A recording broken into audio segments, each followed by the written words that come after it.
Hello friends, कैसे हो सब। तो यहाँ पे हम कर रहे थे ट्रिग्नोमेट्री। तो चलिए आज हम जो है क्वेश्चन करते हैं 41 से। एक त्रिभुज की भुजाएं 12 सेंटीमीटर, 5 सेंटीमीटर, 13 सेंटीमीटर है। तो त्रिभुज के परिवृत्त की त्रिज्या है। इसको इंग्लिश के अंदर मैं एक्सप्लेन कर देता हूँ। त्रिभुज क्या होती है मेरी? ट्राइंगल। एक ट्रायंगल की भुजाएं, भुजाएं मतलब साइड्स, ठीक है। उसकी साइड्स हैं 12 सेंटीमीटर, 5 सेंटीमीटर और 13 सेंटीमीटर। तो त्रिभुज की परिवृत्त की त्रिज्या, परिवृत्त क्या होता है? सर्कमस्क्राइब्ड। जैसे कि अभी मैं आपको समझाता हूँ। मतलब मेन ये हमसे क्या पूछ रहा है, ये में सर्कम सर्कल पूछ रहा है, ठीक है ना। रेडियस ऑफ सर्कम सर्कल मतलब होता क्या है, जैसे ना इस टाइप से सर्कल मैंने पहले बना लिया, अदरवाइज सर्कल पहले नहीं बनाते होते, ठीक है। इस चीज़ का ध्यान रखना, कोई बात नहीं। एक सेकेंड।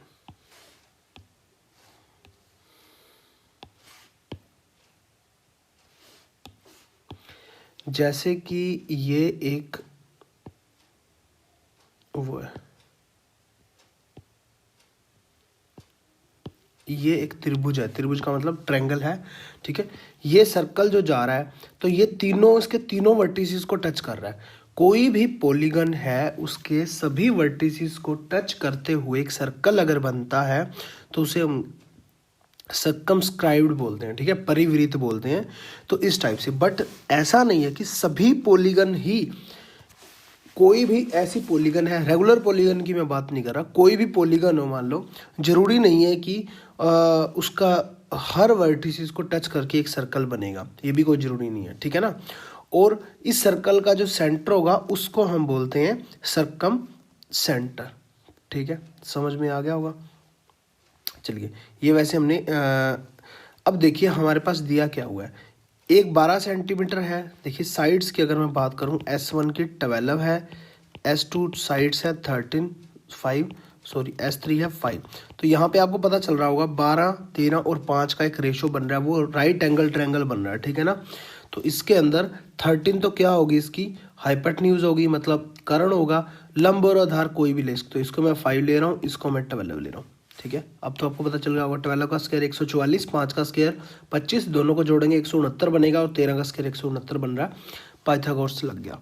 तो अब इसका डायरेक्ट जो है फॉर्मूला आपको ध्यान में रखना है। अभी तक जितना भी मैंने आपको करवाया ये सब आपके जो है ना एक क्लैरिफिकेशन के लिए था। अदरवाइज पेपर में आप बैठे हो, आपने सिर्फ इतना करना था, जो हमने बाहर के सर्कल की जो हमने रेडियस निकालनी है, ठीक है ना। यहाँ आप देखिए, यहाँ पे कहीं ना कहीं सेंटर होगा और ये रेडियस बन रही है इसकी, ठीक है ना, हाफ ओ ए बी। तो O A is equal to क्या बन रही है, इसकी रेडियस बन रही है। इसकी रेडियस जो है हम कैसे लिखते हैं, बड़ा आर लिखते हैं, ठीक है। ये भी ध्यान रखना, कैपिटल आर, क्योंकि एक इसके अंदर भी सर्कल बनता है, इस ट्रायंगल के अंदर भी सर्कल बनता है, इनर सर्कल, उसकी रेडियस को हम छोटा आर लेते हैं, ठीक है। तो बड़ा आर, तो बड़ा आर निकालने का डायरेक्ट फॉर्मूला होता है ए बी सी अपॉन में 4 टाइम ट्रायंगल का एरिया। ए बी सी क्या है मेरे, ए बी सी, ठीक है ना। कोई भी हम ए बी सी मान सकते हैं, क्योंकि तीनों के मल्टीप्लाई है तो कोई भी हम मान सकते हैं। अदरवाइज हमें देखना पड़ेगा ए बी सी क्या है। तो 12 गुना 13 गुना 5 अपॉन में 4 इंटू, अब क्या रहेगा, ट्रायंगल का एरिया। अब राइट एंगल ट्रायंगल के अंदर हमारा एरिया अगर हम कैसे निकालते थे, 1/2 इंटू मतलब सॉरी आधार और गुना लंब, मतलब बेस इंटू हाइट, ए इंटू बी, ठीक है ना। इंटू में साइन थीटा भी होता था, बट साइन थीटा यहाँ पे साइन 90 डिग्री हो जाता है, क्योंकि 90 डिग्री का एंगल होता है यहाँ पे, तो उससे कोई फर्क हमें नहीं पड़ता। तो ऐसे ही हम बेस इंटू हाइट ही बोलते हैं, ठीक है ना। तो यहाँ पे area is equal to 1, base मेरा 12 है, हाइट मेरी 5 है, ये गया 6 5 30, एरिया मेरा कितना आया 30। तो यहाँ पे 30 मेरा एरिया पुट कर दो, ठीक है। तो रेडियस मेरी कितनी आई, यहाँ से 4 तिया 12, 3 से यहाँ से कटेगा 10 पे, 5 एकम 5 दिन 2 पे कटेगा, ठीक है। तो 2 13/2 आ गया, 13/2 6.5 सेंटीमीटर इसकी रेडियस आ गई। ऑप्शन नंबर बी करेक्ट है, ठीक है। समझ गए होंगे, 5 हो गया होगा, मतलब क्लियर होनी ज़रूरी हैं चीज़ें, ठीक है, जो भी हमने की। मतलब एक जो है ना कोई ट्रायंगल थी, उसके ऊपर जो है ना सर्कल बन रहा था, उसकी रेडियस हमें फाइंड आउट करनी थी। चलिए नेक्स्ट क्वेश्चन करते हैं। एक त्रिभुज ए बी सी में 2ab sign 1/2 a + b - c बराबर है। बस इसमें क्या है, इंग्लिश के अंदर बताने का, त्रिभुज है, त्रिभुज मतलब ट्राइएंगल, ठीक है। इसके अलावा तो कुछ नहीं है, उसके अलावा तो मैथमेटिक्स पोर्शन ही है सारा। तो आपको पता है कोई भी ट्रायंगल के अंदर जो तीनों कोण होते हैं उनका जोड़ कितना होता है, तीनों कोणों का सम मतलब तीनों एंगल्स का एडिशन कितना होता है, पाई होता है, मतलब 180 डिग्री होता है। यहाँ तक किसी को कोई डाउट नहीं है। तो यहाँ पे a + b दिया गया है, a + b को मैं ऐसे लिख सकता हूँ पाई - c। तो इसको जब मैं लिखूंगा 2ab 1/2 पाई - c, यहाँ पे कोई दिक्कत नहीं, पाई अंदर ले जाओ, 2ab, सॉरी बीच में ना वो लिखना भूल गया मैं, बीच में यहाँ पे साइन भी है, ठीक है ना। नेक्स्ट हम लिख देते हैं, पाई अंदर चला गया तो पाई/2 - c/2 आ जाएगा। और दूसरी गलती हमने यहाँ पे क्या किया है, a + b को पुट करना है, -c तो पहले से पड़ा हुआ है, तो -c तो पहले से ही है मौजूद, तो -2c हो गया, ठीक है, -2c/2 हो गया। तो यहाँ पे अगर मैं देखूँ 2ab साइन पाई/2 मतलब 90 डिग्री, 90 - c, फर्स्ट क्वाड्रेंट के अंदर सारे के सारे ऑल पॉजिटिव होते हैं, ऑल पॉजिटिव होते हैं, ऑल पॉजिटिव होते हैं। तो यहाँ पे 2ab साइन से कोस बन जाएगा, क्योंकि 90 से चेंज हो रहा है, कोस c बन जाएगा। अब तो कोई दिक्कत ही नहीं है। अब जो है साइन रूल लगा दो, हमने जो है उसके अंदर पढ़ा था सोल्यूशन ऑफ ट्रायंगल के अंदर, कोस c कोस a इस टाइप से। कोस c डायरेक्ट क्या होता था, a² + b² - c² / 2ab। ऐसे ही अगर हम देखें कोस a क्या होता था, आपको ध्यान में आ जाएगा, b² + c² - a² / 2bc।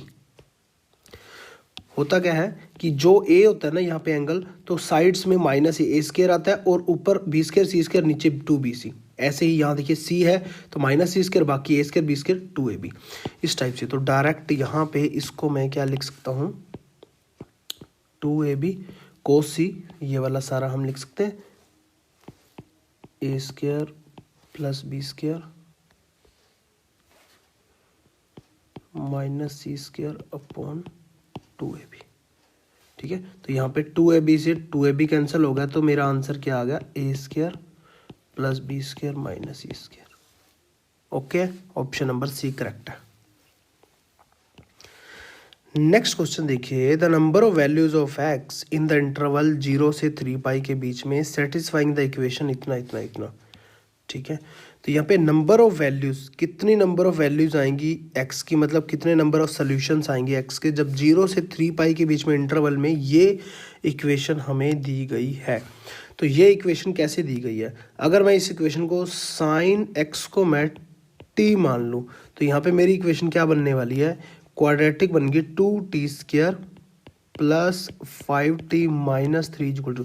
Quadratic का श्रीधराचार्य मेथड में लगाऊंगा तो मेरे पास क्या होता है, -b + -b² - 4ac सारे का रूट में 2 है। तो यहाँ पे t -b यहाँ से कंपेयर करूँगा तो -5 + -25 4ac, a मेरा कितना है 2 है, c मेरा कितना है 3 है, प्लस का तो माइनस माइनस प्लस हो गया, गुना में 3 सारे का रूट में 2 है, 2 दूनी 4।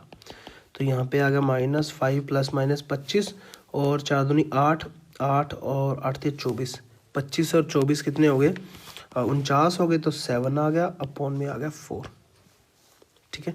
तो यहाँ पे वैल्यू मेरी कितनी आई, -5 + 7 करेंगे तो -2 आएगा, ठीक है।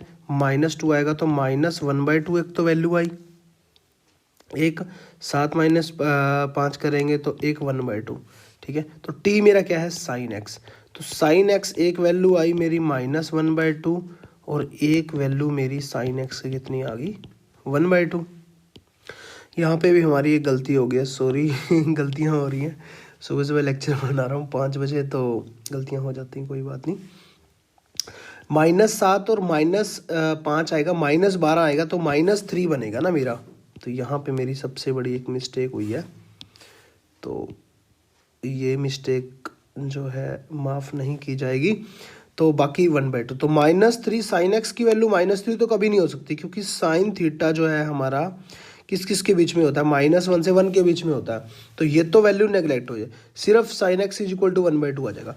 बट नंबर ऑफ सोल्यूशंस देने हैं हमें, साइन एक्स जब है मेरा 1/2, इंटरवल मेरा 0 से 3 पाई है, तो इस चीज़ का बड़ा ध्यान रखना है, तब सोल्यूशंस कितने आएंगे। तो सिंपल सी बात है, पहले तो sine x is equal to 1/2 का मतलब एक्स इज इक्वल टू क्या आ जाएगा, 1/2 का बता 30 डिग्री पे, तो π/6 आ जाएगा। ठीक है, एक तो हो गया फर्स्ट क्वाड्रेंट के अंदर π/6, सेकंड क्वाड्रेंट के अंदर पाई माइनस π/6। ठीक है, तो x is equal to pi minus π/6 आ गया, 5π/6, एक ही हो गया। थर्ड क्वाड्रेंट के अंदर नेगेटिव होता है, फोर्थ क्वाड्रेंट के अंदर नेगेटिव होता है, फिर से फर्स्ट क्वाड्रेंट के अंदर आ गया, क्योंकि ये 0 से चला था पाई, फिर 2 पाई का क्रॉस करके 2 पाई प्लस में आ गया, तो 3 पाई में 3 पाई तक लेना है, तो फिर से फर्स्ट क्वाड्रेंट के अंदर आ गया, तो मतलब 2 पाई प्लस π/6। ठीक है, तो 13 π/6 आ गया। समझ रहे हो ना बात को, 3 सोल्यूशन आ गए। उसके बाद फिर से वो सेकंड क्वाड्रेंट के अंदर फिर से जाएगा, क्योंकि उसने 3 पाई तक जाना है। ठीक है, तो सेकंड क्वाड्रेंट के अंदर फिर से जब जाएगा, तो नेक्स्ट मेरा कितना हो जाएगा, अब मेरा जो नेक्स्ट क्वाड्रेंट के अंदर जा रहा है वो पूरा घूम के जा रहा है, 2 पाई से लेकर के अब 3 पाई तक जा रहा है, तो नेक्स्ट क्वाड्रेंट के अंदर 3 पाई माइनस π/6 आ जाएगा। ठीक है, 6 18 - 1 17 π/6। तो मेरे सोल्यूशंस अगर मैं देखूं कितने हो गए, ग्रीन से मैं ले लेता हूँ, 1 π/6, 2 5π/6, थर्ड है 13 π/6, फोर्थ है 17 π/6, तो 4 मेरे सोल्यूशन हुए, तो ऑप्शन नंबर बी करेक्ट है। काफ़ी कंसेप्चुअल क्वेश्चन था, समझने की काफ़ी ज़रूरत थी, समझ में आ गया होगा। तो चलिए नेक्स्ट चलते हैं। नेक्स्ट क्वेश्चन देखिए हमारे पास क्या है, in a triangle ABC 2AC sine 1/2 A minus B plus C। ये तो पिछले वाले क्वेश्चन जैसे ही है। ठीक है, तो ट्रायंगल है तो हम क्या कर सकते हैं, A plus B plus C is equal to pi. अब जो है अगर मैं देखूं A और C एडिशन हो रहे हैं, B माइनस हो रहा है, तो A और C एडिशन हो रहे हैं, B मेरा माइनस हो रहा है, तो मैंने ऐसे कर दिया और डायरेक्ट इसमें पुट कर दिया, तो 2AC साइन 1/2 पाई माइनस 2 भी आ गया, 2 अंदर चला जाएगा, तो 2AC sine π/2 minus B, π/2 minus B मतलब फर्स्ट क्वाड्रेंट के अंदर, तो 2A कोस बन जाएगा कोस बी। तो कोस बी का हमने सोल्यूशन ऑफ ट्रायंगल के अंदर पढ़ा ही था, A² plus C² minus B² upon में 2AC। तो इसके साथ किसकी गुना होगी, A² plus C² minus B² upon में 2AC। 2AC से ये 2AC है, 2AC कैंसिल हो जाएगा। ठीक है, और ये कोस बी की वैल्यू मैंने पुट किया। ठीक है ना, ध्यान रखना, क्योंकि यहाँ पे मैं लिख देता हूँ 2A साइन नहीं कोस बी। ठीक है, इसकी वैल्यू मैंने पुट कर दी यहाँ पे, तो मेरा आंसर क्या आ गया, A² plus C² minus B²। ठीक है, ऑप्शन नंबर अगर हम देखें तो हमारे पास कौन सा करेक्ट हो जाता है, बी। ठीक है, तो आगे से इस टाइप की चीज़ें आप ध्यान में भी रख सकते हो। ठीक है, क्योंकि यहाँ पे डायरेक्ट, अब मैं पीछे वाला एक क्वेश्चन दिखाता हूँ पहले, उसके बाद देखते हैं। यहाँ देखिए A प्लस बी था, तो आंसर मेरा क्या आया, A² plus B²। C minus था तो माइनस C² आ गया। ठीक है ना, और बाहर भी A प्लस बी है, तो A भी होना चाहिए, साइन 1/2 है। अब इसी क्वेश्चन के अंदर देखो, AC है साइन 1/2, AC है A प्लस C होना चाहिए, तो आंसर में क्या आएगा, A² प्लस C²। ठीक है, B माइनस क्या है तो माइनस B²। बस कुछ भी नहीं करना, आपने कुछ करना ही नहीं है, 2-4 क्वेश्चन ऐसे कर लिए तो समझो पेपर में डायरेक्ट आंसर दोगे। नेक्स्ट क्वेश्चन देखते हैं। नेक्स्ट क्वेश्चन भी जैसे हमने पहले क्वेश्चन किया था उस टाइप से ही आया हुआ है कि 3 साइड्स दी हुई है एक ट्रायंगल की, साइड्स ऑफ ट्रायंगल 15, 20 और 25, then the radius of the circum circle. ठीक है, मैंने वही बताया था कि इस टाइप से, जैसे एक मान लीजिए कोई ट्रायंगल बन रही है, इसी के अंदर इस टाइप से कोई आपका एक सर्कल है। ठीक है, और इस टाइप से एक ट्रायंगल बन रही है उसके अंदर, तो ये कौन सी ट्रायंगल है वो देखने के लिए यहाँ देखिए साइड्स हमें देखनी होती हैं। तो 25 का जब हम स्क्वायर करेंगे वो किसके इक्वल आ रहा है, 20 का स्क्वायर 400 होता है, 15 का स्क्वायर 225 होता है, तो टोटल 625 हो रहा है। तो एक राइट एंगल ट्रायंगल है, इसका हम पहले एरिया निकाल लेंगे। एरिया हम कैसे लिखते होते हैं, 1/2 into base into height. Base मेरा फिर क्या बनेगा, क्योंकि करंट तो मेरा बन जाएगा 25, तो बेस मेरा कुछ भी हम मान सकते हैं, 15 मान सकते हैं, ये मेरा 20 मान सकते हैं। तो 15 इंटू 20, 2 से 1 कटेगा तो 10, 150। ये 150 जो मैंने अपने माइंड के अंदर ही साथ के साथ ही निकाल लिया था तीनों को देखते ही, मेरे को पता चल गया था कि 15 का स्क्वायर 225, 20 का स्क्वायर 400, 400 225 625, 25 का स्क्वायर 625। इसका मतलब बड़े वाले को तो छोड़ ही देना है, छोटे वाले को 2 से डिवाइड कर देना है। तो 20 को 2 से डिवाइड कर दिया 10 आ गया, 10 को 15 से मल्टीप्लाई कर दिया 150 आ गया। तो आपको पता है बड़ी रेडियस मेरी क्या होती है, ए बी सी तीनों साइड्स के जो है मल्टीप्लिकेशन अपॉन में 4 टाइम इसका एरिया होता है। तो ए बी सी 15 गुना 20 गुना 25 इंटू 4 टाइम 150, ठीक है ना। तो यहाँ पे मेरे पास क्या आ जाता है, 15 से 1 कटेगा 10 पे, 4 से 1 कटेगा 4 पंजे 20, 5 दूनी 10, 25/2, रेडियस मेरी कितनी आ गई 12.5 सेंटीमीटर, ठीक है 12.5 centimetre. Option number C correct है। एक और तरीका है, बाई चांस आपके पास जो भी साइड्स दी हुई हैं वो राइट एंगल ट्रायंगल नहीं बन रही, तब आपको एरिया कैसे निकालना है। तब एरिया का जो फॉर्मूला है मेरा, हीरो सूत्र हम लगाएंगे S into S minus A, S minus B, S minus C, ठीक है। जहाँ पे S मेरा क्या है, semi perimeter A plus B plus C/2, मतलब 15 प्लस 20 प्लस 25/2, ठीक है ना। ये आप लगा दोगे तो यहाँ पे मेरा आ जाएगा 30, और ए बी सी मेरे क्या है 15 20 और 25, इसमें पुट कर दोगे तब भी मेरा आंसर 150 ही आएगा, ठीक है। नेक्स्ट क्वेश्चन देखिए, साइन 50 माइनस साइन 80 अपॉन में कोस 30 इंटू साइन 20, ठीक है। तो यहाँ पे सिंपल हमारे पास फॉर्मूला जो लग रहा है, फॉर्मूला क्या लग रहा है, सिंपल ही है। साइन 50 क्या है, साइन 50 डिग्री, उसको मैं क्या लिख सकता हूँ, कोस 40 लिख सकता हूँ, 90 में से माइनस हो गया, ठीक है, कोई प्रॉब्लम नहीं है। या तो ये चीज़ कर लो, इसको कोस में बना लिया, इसको कोस में, बट यहाँ पे क्या है, एक और चीज़ भी कर सकते हो, दोनों तरीके से कर सकते हो। या आप कोस 80 को क्या बना लो, साइन 10, ठीक है ना। तो यहाँ पे मैं ये बना के कर रहा हूँ, तो यहाँ पे sine 50 minus sine 10 degree upon में क्या है, कोस 30 साइन 20। तो अगर आप देखें sign C minus sine D का फॉर्मूला बन गया। अगर आप कोस 40 लगाते हैं यहाँ पे, कोस 40 माइनस कोस 80, तो कोस सी माइनस कोस डी का फॉर्मूला बनता, हमने ट्रिग्नोमेट्री के अंदर पढ़ा हुआ है, मैंने आपको करवाया था science, computer centre social services, ऐसे ही याद रखना होता है।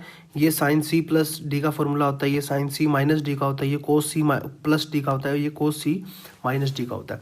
ऊपर साइन सी माइनस डी का तो ये फॉर्मूला लगेगा सी एस वाला, सी का मतलब होता है कोस, एस का मतलब होता है साइन, 2 टाइम कोस और sine, C plus D by 2 मतलब 50 plus 10 upon 2, C minus D by 2 50 minus 2 10 minus 2 cos 30 sine 20।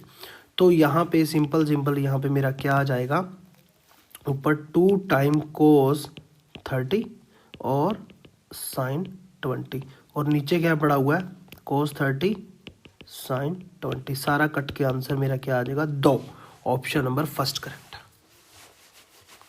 ठीक है, आ गया समझ।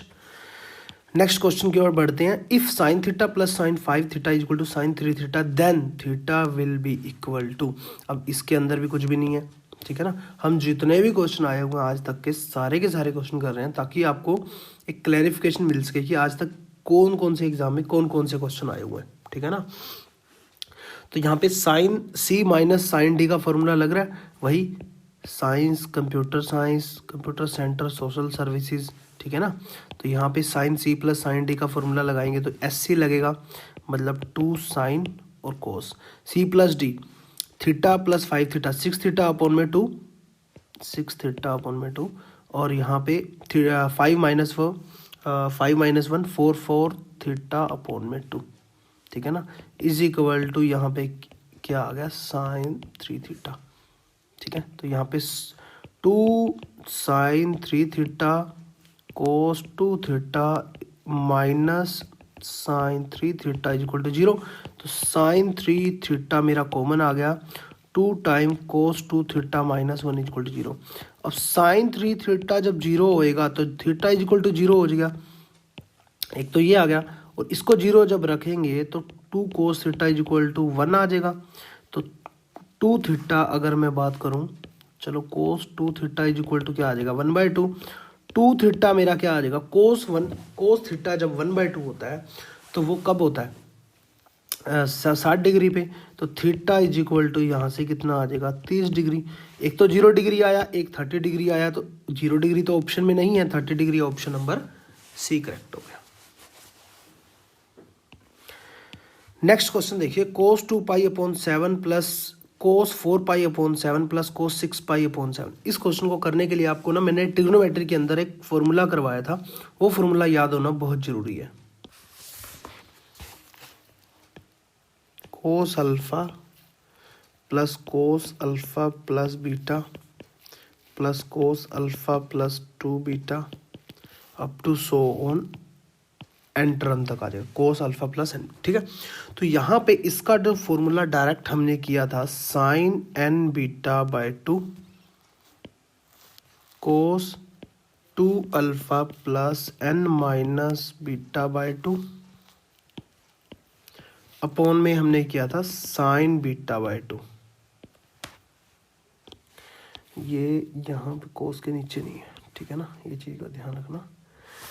मैं आपको यहाँ पे थोड़ा और क्लैरिफाई करके बता देता हूँ। जो मैंने आपको करवाया था उसके अंदर लेक्चर के अंदर cos alpha plus n minus 1 beta आएगा, ठीक है। और यहाँ पे इसको मैंने आपको लिख के दिखाया था कि cos time alpha plus n minus 1 β/2 sin n β/2 upon में sin β/2, ठीक है ना। ऐसे ही मैंने ये कोस का है, साइन का भी बताया था। ये क्वेश्चन कर लेते हैं, या तो मैं साइन का पहले बता ही देता हूँ आपको। Sine alpha plus beta up to so on sine alpha plus n minus 1 beta, ठीक है ना। इसका वो सॉरी इसका भी फॉर्मूला था sine alpha plus n minus 1 β/2 sine n β/2 upon में साइन β/2। बस इसमें फ़र्क इतना ही है, यहाँ पे साइन है, यहाँ पे साइन कोस साइन है, ठीक है ना। बाकी सारी चीज़ें इसके अंदर सेम ही है। तो यहाँ पे alpha plus n minus 1 beta. अब जो है इसको थोड़ा छोटा कर लेता हूँ मैं। क्वेश्चन देखते हैं, क्वेश्चन देखिए 2π 4π 6π, नीचे तो 7 सेम है, इसका मतलब 2 से 4 पे जा रहा है, 4 से 6 पे जा रहा है, 2 का डिफरेंस है। मतलब alpha plus beta, alpha plus 2 beta, इस टाइप से आ रहा है। बीटा मैं निकाल लूंगा इससे पहले, ठीक है। बीटा यहाँ से जब मैंने निकाला 4π/7 माइनस 2π/7, तो 2π/7 आ गया मेरा बीटा, जितना मेरा बढ़ रहा वो, ठीक है, समझ में आ गया। तो अब जो है मैं इस फॉर्मूले के अंदर डायरेक्ट पुट कर दूंगा, जो ये वाला मेरा कोस वाला फॉर्मूला है। तो यहाँ पे अगर मैं देखूँ कोस अल्फा मेरा क्या है 2π/7 प्लस n, इसमें पुट कर रहा हूँ n, ये बात तो सेम ही है, दोनों सेम ही है। n माइनस 1, n मेरा कितनी टर्म है, ये देखिए 1 2 3 टर्म है, ठीक है। तो n मेरा कितना आ गया 3 आ गया, n इज इक्वल टू कितना आ गया 3। तो 3 माइनस 1 2 हो गया, 2 टाइम बीटा मेरा कितना है 2π/7 अपॉन में 2 लगाना है, इनटू में क्या लगाना है, ये तो ये आ गया साइन n मेरा 3 है, बीटा मेरा 2π/7 है, अपॉन में क्या आ गया साइन 2π/7 इंटू 2, ठीक है। तो यहाँ पे ऊपर देखिए मेरा 2 से 2 कैंसिल, कोस 4π/7 हो गया, इंटू में साइन कितना हो गया 3π/7, यहाँ पे छोटी सी मिस्टेक हुई है हमारी। क्या साइन एन बीटा बाई 2 है ना, तो यहाँ पे अपॉन में 2 नहीं लगाया हमने, ठीक है। तो 2 से 2 कैंसिल हो जाएगा, तो 3π/7 आ गया, अपॉन में साइन 2 से 2 कैंसिल हो जाएगा, π/7, ठीक है, समझ में आ गया। तो यहाँ पे अब देखिए हमारे पास होता क्या है, साइन ए कोस भी आ गया, sine theta into cos theta. तो यहाँ पे हमारे पास एक फॉर्मूला होता है, साइन ए कोस बी प्लस कोस ए 2 टाइम साइन ए कोस बी, ये किसके इक्वल होता है, साइन ए प्लस बी प्लस साइन ए माइनस बी के, ठीक है ना। क्योंकि यहाँ पे क्या बनने वाला है मेरा, साइन ए कोस बी प्लस कोस ए साइन बी, साइन ए कोस बी माइनस कोस ए साइन बी, वो कट जाएगा, 2 टाइम बचेगा। तो 2 अगर मैं देखूँ तो 2 इसके नीचे ले आऊँ, अगर मैं 2 इसके नीचे ले आऊँ, ठीक है, तो साइन ए कोस भी बन सकता है। तो यहाँ पे साइन है, कोस ए कोस भी है, तो यहाँ पे मेरे पास क्या आ जाएगा, साइन ए प्लस बी, साइन 3π/7 प्लस 4π/7, ठीक है, इनटू में साइन ए कोस बी, सॉरी साइन ए प्लस बी आ गया, और प्लस साइन ए माइनस बी, साइन ए माइनस बी मतलब 4π/7 माइनस 3π/7, अपॉन में है 2, अपॉन में क्या है, साइन π/7, ठीक है ना। तो इसको सोल्व करूँगा तो यहाँ देखिए 3 और 4 7, 7 से 7 कैंसिल हो जाएगा, साइन पाई क्या होता है 0, ठीक है ना। और यहाँ से देखिए 4 - 3 क्या हो जाएगा, π/7 हो जाएगा। और यहाँ पे क्या है, हमारा जो फॉर्मूला था ना, साइन ए कोस भी था, साइन ए मेरा 3π/7 है। तो यहाँ देखिए ये मेरा अंदर भी यहाँ पे छोटी छोटी मिस्टेक जो है ना ये हो रही हैं, तो बहुत अच्छी बात है, क्योंकि पेपर में आपके नहीं होंगी, आपको ध्यान में रहेगा, हाँ सर ने ये मिस्टेक की थी तो हम नहीं करेंगे, ठीक है ना। तो यहाँ पे आ जाएगा मेरा साइन -π/7, अपॉन में क्या है, साइन π/7, और अपॉन में 2 जो था वो मैं नीचे ले आया, ठीक है। तो यहाँ पे माइनस टाइम्स साइन π/7 आ जाएगा, और 2 टाइम्स साइन π/7, ये कट जाएगा, तो -1/2 आंसर आ गया। अगर मैं यहाँ पे ये प्लस का ही ले लेता तो 1/2 आंसर आता, तो मेरा answer 1/2 option number B C आ जाता, तो वो इनकरेक्ट हो जाता। तो बट आंसर है मेरा ऑप्शन नंबर डी -1/2। तो ये जो मिस्टेक हुई थी यहाँ पे, इसे भी करेक्ट कर लेना। तो उम्मीद है कि आपको सब समझ में आ गया होगा। नेक्स्ट क्वेश्चन चलते हैं। इस कोस की पावर 4x अपॉन में साइन स्क्वायर y प्लस ये सब कुछ दिया हुआ है। तो अगर मैं देखूँ पावर, देखिए ऊपर 4 है, ऊपर 4 है, नीचे 2 है, नीचे 2 है। तो यहाँ पे अगर मैं x को 0 पुट कर दूँ, एक लेट कर लेता हूँ मैं x को 0, तो कोस 0 क्या होता है 1, और कोस 0 नीचे भी क्या होएगा 1, प्लस साइन 0 0/0। तो यहाँ पे 1/1 इक्वल टू 1 ही आ गया। इसका मतलब ये सेटिस्फाई कर रहा है, तो यहाँ भी सेटिस्फाई करेगा। कोस 0 1, कोस 0 1, ठीक है। यहाँ पे x और y दोनों को मैंने 0 पुट किया, ठीक है, प्लस 0/0, तो ये भी 1 आ जाएगा, ऑप्शन नंबर फर्स्ट करेक्ट हो जाएगा। नेक्स्ट क्वेश्चन देखिए, if secant inverse x is equal to cosecant inverse y then the value of इतना, ठीक है। तो यहाँ पे देखिए secant inverse x is equal to cosecant inverse y, इसको मैं क्या लिख सकता हूँ, कोस इनवर्स 1/x लिख सकता हूँ, और इसको मैं क्या लिख सकता हूँ, साइन इनवर्स 1/y लिख सकता हूँ। तो हमें कोस इनवर्स 1/x तो हमारे पास मौजूद है, ठीक है। हमें और क्या, कोस इनवर्स 1/y, तो ऐड कर देता हूँ मैं कोस इनवर्स 1/x में कोस इनवर्स 1/y दोनों साइड। तो यहाँ पे क्या हो गया मेरे पास, प्लस कोस इनवर्स 1/y। और अब ये चीज़ देखो क्या मेरी आ गई, एक प्रकार से sine inverse a plus cos inverse A, या sine inverse theta plus cos inverse theta क्या होता है मेरा, π/2 होता है, ठीक है ना, π/2 होता है।